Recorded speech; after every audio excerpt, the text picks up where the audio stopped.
Hello everyone and welcome back. Today I'm going to be reviewing the Fintiso Rook, so power through those close-ups and we'll get started.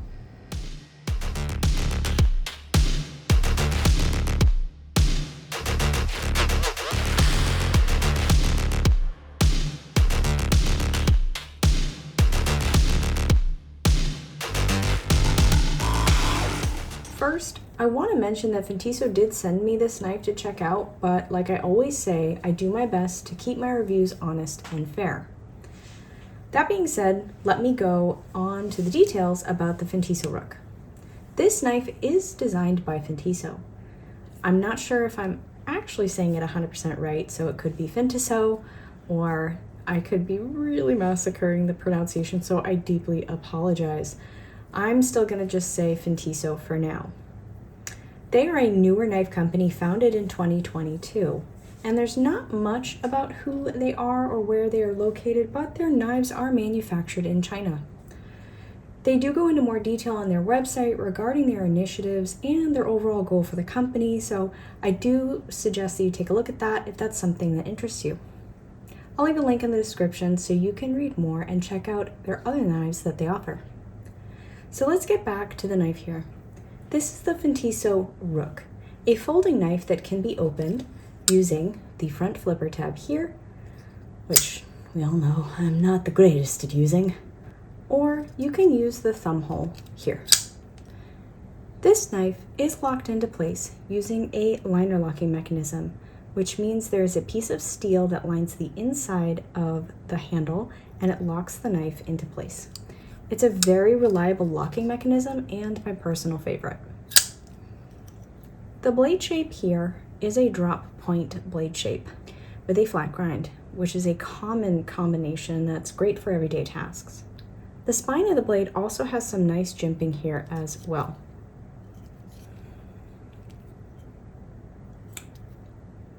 The blade steel is one that I've covered before, which is called 14C28N. This is a Swedish steel made by a company called Sandvik, and the benefits of this steel are that it has better toughness and corrosion resistance than D2, but it does have a bit lower of an edge retention, unfortunately. It's a popular blade steel that thankfully isn't going to break your budget. The blade length on the Rook is 3.5 inches, with an overall length of about 8.1 inches. So let's compare it to the usual trio. First, the Spyderco Paramilitary 2. Next, the Civivi Elementum. And finally, the Civivi Baby Banter. The handle material for the knife itself is G10, which is a composite made out of fiberglass and resin. It's a durable material that is lightweight and very versatile. One feature that I haven't seen on a knife before is that they've added these zircon gemstones on either side at the end of the handle. And I'll get into my thoughts on that a little later. The knife comes with a folded over pocket clip for the right hand tip-up carry, but it is not reversible for lefties. So, ladies and gents, can this fit into your pockets, on your pants, or in your purse or bag? Back pockets for ladies for sure. Not a lot of our pants have deep pockets in the front, so I'll probably have to carry this primarily in my back pockets. On your pants refers to leggings or activewear that may not have pockets.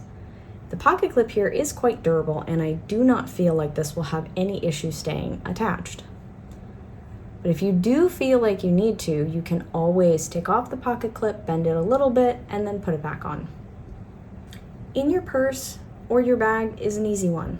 This size is a pretty common size, so I think it will be a great addition that won't add too much to your bag or your purse. The price of this ranges from $50 to $60, depending on if you buy directly from Fintiso or their Amazon store. I do want to mention that this knife is marketed to be for outdoor use. While I wouldn't personally be comfortable batoning wood with this, I think whittling and any simple camping task, this would be okay to use. Let me break down the reasons why I like the knife and things that I think could be improved on. First is this accent piece at the back of the knife. It is really unique and very pretty, and I know this is where you'd usually add a lanyard hole, but this is kind of fun and different. There is still a spot to attach a lanyard, but it's a little too narrow for 550 paracord. I also love the way they've designed this switch from black to white. Instead of doing a hard, sharp line, they chose to do this nice curve style. And with this one being particular black and white, it gives me a very yin-yang feeling. It's very beautiful. The Rook also feels very comfortable in the hand. It's soft and it's smooth, and it doesn't feel like there's any hot spots here at all. My partner, who has more of an average size hand, it also says that it's very comfortable. So let me break down the things that I think that could be improved on.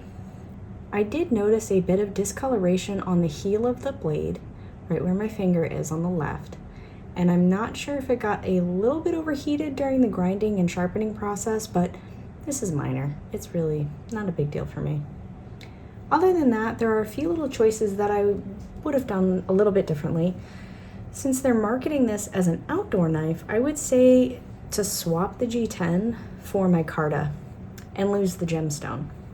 Mostly because I would love a lanyard hole in the back here instead of a gem so that I could fit a paracord there. And I also think that changing the handle material for outdoor use to my Carta would be a better choice since that gets grippier when it's wet.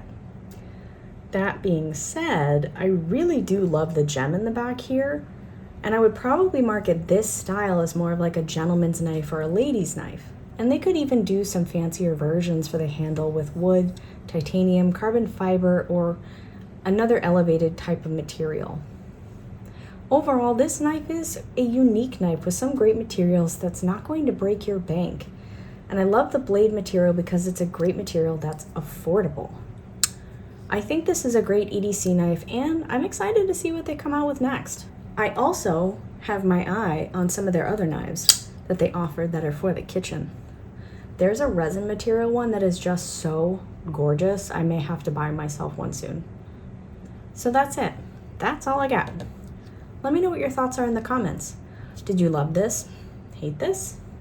Do you have any suggestions or things that I might have missed? As always, I try to end with something inspirational or something nice because today has been a long week. So my inspiration or cheat code for you all today is not a majorly profound one, just to remember to hydrate. You're probably really thirsty. So if you can, please subscribe and share my channel with your friends. I would appreciate it. Thank you everyone for taking the time and making it to the end. My self-esteem thanks you.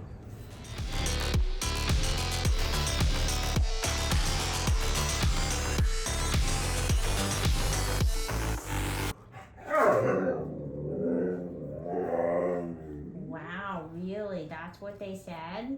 My goodness.